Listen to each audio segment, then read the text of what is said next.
ఆ కాంగ్రెస్ అభయహస్తం అనే మేనిఫెస్టో ఏదైతే ఉందో అది ఈ శతాబ్దపు అతిపెద్ద మోసం. అది ఈ శతాబ్దంలోనే అతిపెద్ద మోసం ఏదైనా ఉందంటే కాంగ్రెస్ అభయహస్తం అనే మేనిఫెస్టో. ఒక్క వర్గం కాదు, అందరినీ మోసం చేసింది. ఖార్గే సాబ్ వచ్చి చేవెళ్ళలో అయిపోయింది. 10 లక్షలు వాళ్ళు ఇస్తే 12 లక్షలు మేము ఇస్తాం.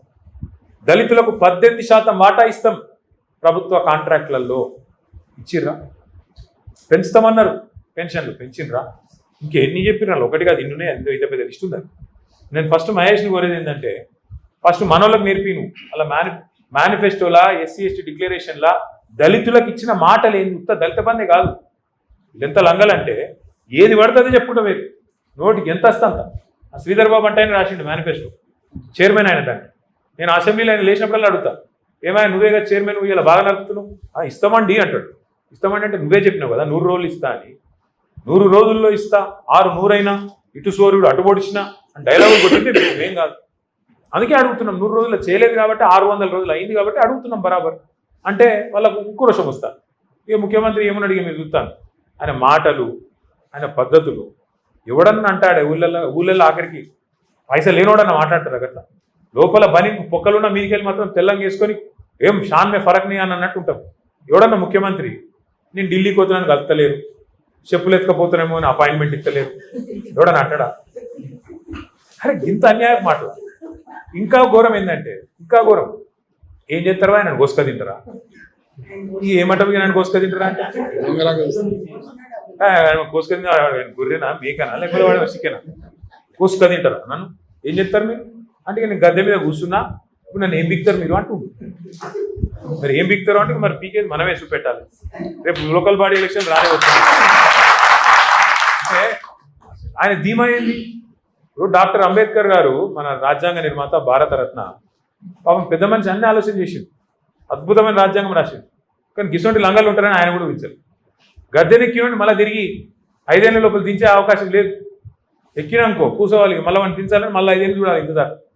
పాపం ఆయన కూడా పెద్ద మనిషి రీకాల్ వ్యవస్థ అని పెట్టలేదు. కొన్ని దేశాలలో ఉంది రీకాల్, అంటే ఇచ్చిన మాట నెరవేర్చకపోతే మళ్ళీ వెనక పిలుచుకునే అధికారం ప్రజలకు ఉంటుంది.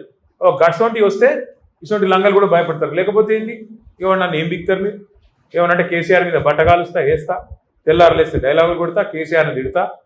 ఏమేమి మాటలు ఆయన ఇంటే ఆయన నోటికి మొక్కాలి. గుడ్లు వీకి గోటిలాడుతున్నాడు, మెడల పేగులు వేసుకుంటాడు, బట్టలు కూడా తీసి కొడుతున్నాడు. వీడు ముఖ్యమంత్రి. మళ్ళీ వానేమని తిరిగితే నాకు బలపాటు. ఇదో పెద్ద కథ. మళ్ళీ వాడిని గట్టిగా ఏమన్నా అన్నా అనుకో, మా లచ్చనని అంటాడు, నువ్వు తిట్టకు సార్ అంటే. నేను తిడతలేనే వాడు చెప్పి నేను చెప్తున్నాను, నేను చెప్తున్నాను ఆయన భాషలో ఆయనకు అర్థమయ్యేటట్టు చెప్తున్నా అని చెప్తున్నా. ఏం చెప్పాలి మరిగా? ఇప్పుడు కుక్కగాడుకు చెప్పు దెబ్బ. మరి ఏం చేయాలి? నేను మాకు ఇష్టం లేదు తిట్టుడు, ఆ భాష ఇష్టం లేదు, కానీ తప్పలేదు. ఎందుకంటే ఆయనకు ఇంకో భాష అర్థమైతే లేదు. నిన్న కూడా కేసీఆర్ తుంగతుర్తికి, కోదాడకు, సూర్యాపేటకు చివరి మడి వరకు నీళ్ళు ఇచ్చింది కేసీఆర్ కాళేశ్వరం ద్వారా. అది ఆయనకు తెలుసు, తెలియదని కాదు. కానీ ఎంత లంగా అంటే ఈయన వచ్చినాక 2 ఏళ్ళ నుంచి నీళ్ళు లేవు. అన్నీ తెలుసు, ఇది తెలుసు, అది తెలుసు. కానీ చర్చకు వస్తావా అంటాడు. మొన్న పోయినాం చర్చకు రమ్మని, ఆడికెళ్ళి మళ్ళీ వీకెండ్ మళ్ళీ చర్చకు వస్తావా నిన్న డైలాగ్. ఏమనాలి? చర్చకు పిలిస్తేనేమో పారిపోతాడు బిరికి సన్నాసి. మళ్ళనేమో చర్చకు వస్తావా కేసీఆర్, నాగార్జున సాగర్ కట్ట మీదకి వస్తావా? మేమన్నాం ఇక రారాబాయి మరి మేడిగడ్డ బరాజ్ మీదకి రాయిగా ఆడిడేందుకు. మంచిగా ఉంది, అది కూలిపోలే. నువ్వు కూలేశ్వరం అని నీకు నెత్తి బాగలేక నువ్వు అంటున్నావు. కానీ నిన్నగాకమన్నా మా జగదీశ్వర రెడ్డి గారు వేయచ్చు మొత్తం మేడిగడ్డ బరాజ్ మీదనే కారు నడుపుకుంటా, ఇక్కడనే కుంగింది, గీనే నా కారు ఉంది చూడుండ్రి అనుకుంటా ఆయన ఇలా ఆడ పెడతాడు సూర్యాపేటలో. నేనేమంటున్నా అంటే ఇంత మోసం, ఇంత దగ ఒక దళితులనే కాదు, ఏ వర్గాన్ని విడిచిపెట్టకుండా అందరికీ. ఆడబిడ్డలకు చెప్పిండు నెలకు 2500 ఇస్తాను, ఎదురు చూస్తాను. 1,68,00,000 మంది ఆడపిల్లలు 18 ఏళ్ళు నిండిన వాళ్ళు ఉన్నారు రాష్ట్రంలో. వాళ్ళందరూ ఎదురు చూస్తాను, ఎప్పుడు వస్తాయి 2,500? వచ్చినాయా? 42% రిజర్వేషన్కి ఇస్తా అన్నాడు. ఏది దిక్కులేదు. ఒక వర్గం కాదు. రైతులకు వెంటనే రుణమాఫీ అన్నాడు, 10,000 కాదు 15,000 ఇస్తా అన్నాడు. రైతు కూలీలకు ఇస్తా అన్నాడు, కౌలు రైతులకు ఇస్తా అన్నాడు. ఎన్ని మాటలు, ఎన్ని మోసాలు లెక్క పెడితే మొత్తం 420 ఉన్నాయి, కరెక్ట్గా 420. అందుకే నా ప్రార్థన మీతో, ముఖ్యంగా తమ్ముడు మహేష్తోని, మీ అందరితో, ఒకటి, మీరు సమిష్టిగా కొట్లాడితేనే, మీరు గొంతిప్తేనే అడగండి అవ్వ కూడా పోవ పెట్టదు. మొదలు ఈరోజు మీటింగ్ తర్వాత నేను పార్టీ తరఫున బట్టి విక్రమార్క గారు, ఆయన ఇవాళ డిప్యూటీ సీఎం ఉన్నాడు, ఆర్థిక శాఖ మంత్రిగా ఉన్నాడు, వెంటనే లెటర్ రాస్తా. మీ రిప్రజెంటేషన్ తీసుకొని దాని మీదకెళ్ళే లెటర్ రాస్తా. దళిత బంధు సాధన సమితి అని చెప్పి ఇట్లా రాష్ట్ర వ్యాప్తంగా ఉద్యమాలు జరుగుతున్నాయి. మరి మీరు వెంటనే స్పందించి మీరు ఇచ్చిన హామీ ప్రకారం మొదలు ఇదివరకు ప్రభుత్వం విడుదల చేసిన పైసలు విడుదల చేయాలి, ఇన్స్టాల్మెంట్లు. రెండవది ఫ్రీజింగ్ ఎత్తేయాలి. మూడవది మరి మీరు ఇచ్చిన అంబేద్కర్ అభయ హస్తం మేనిఫెస్టో ఏదైతుందో అందులో మీరే చెప్పారు 10 కాదు 12 ఇస్తాను. ఎప్పటి నుంచి చాలు చేస్తావు? ఇదివరకు ఇచ్చినవి ఎప్పుడు రిలీజ్ చేస్తావు? ఇవి ఎప్పటి నుంచి చాలు చేస్తావు చెప్పాలని అడుగుతాను. అట్లా ఆయనకి యాద్ చేస్తా. కేసీఆర్ ఉన్నప్పుడు 1022 గురుకుల పాఠశాలలు పెట్టినారు. ఇలా గురుకుల పాఠశాలల్లో ప్రతిరోజు ఒక చెడ్డవారు, ప్రతిరోజు ఫలానా కాడ పిల్లలకు బోసక్కగా లేక ఫుడ్ పాయిజనింగ్ అయింది, 30 మంది అస్వస్థత, 40 మంది ఇట్లా, ఇప్పటికి 100 మంది పిల్లలు చచ్చిపోయినారు, 1000 మంది ఇప్పటికీ ఆసుపత్రిలో పాలైంది. నీ పిల్లలకి ఇట్లా ఎత్తుకుంటావా రేవంత్ రెడ్డి అని నేను అడిగినాను కడుపుగాలి. నీ పిల్లలకు, నీ బిడ్డకో నీ మన్మన్కో ఇట్లా ఎత్తుకుంటావా? ఇదే తిండి పెడుతుకుంటావా? ఇవాళ సాంబార్ వాళ్ళకు పైసలు ఇస్తలేరు. పెద్ద పెద్ద కాంట్రాక్టర్లకేమో పైసలు, వాళ్ళకు అలా ఫుడ్ పెట్టేటోళ్ళకి పైసలు ఇస్తలేరు గురుకులాలకు. నేను ఇంకొక మాట అడుగుతున్నా, 2 ఏళ్ళ 20 నెలలు అయింది దగ్గర 20 నెలల్లో ఒక కొత్త స్కీమ్ చాలు కాలే. ఒకళ్ళకు రూపాయి ఇచ్చింది లేదు. ఒక్కటి ఫ్రీ బస్సు తప్ప ఇంకోటి ఏమైనా ఉందా? ఏది లేదు. మరి ఆడబోతున్నాయి పైసలని. పిల్లలకు భోజనం పెట్టలేని దుస్థితులు ఉందా ప్రభుత్వం?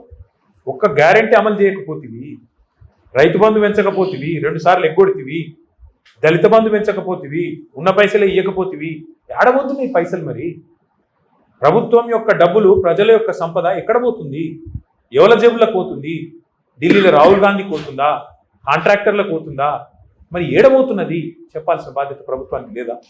అందుకే మేము కొట్లాడుతుంటే మా మీద కేసు, ఈ కేసు నొక్కుదామా, ఆ కేసులో నొక్కుదామా, ఏం బీక్తావు? ఎక్కువ ఓ కేసు పెడతావు, 4 రోజులు జైలుకి పంపుతావు, నీకు కక్ష తీసుకుంటావు, అంతే కదా.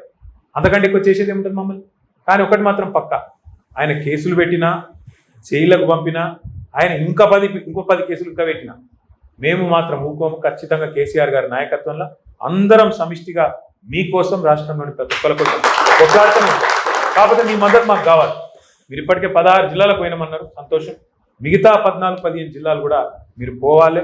తప్పకుండా అందరం కలిసికట్టుగా ముంగడికి పోవాల్సిందే.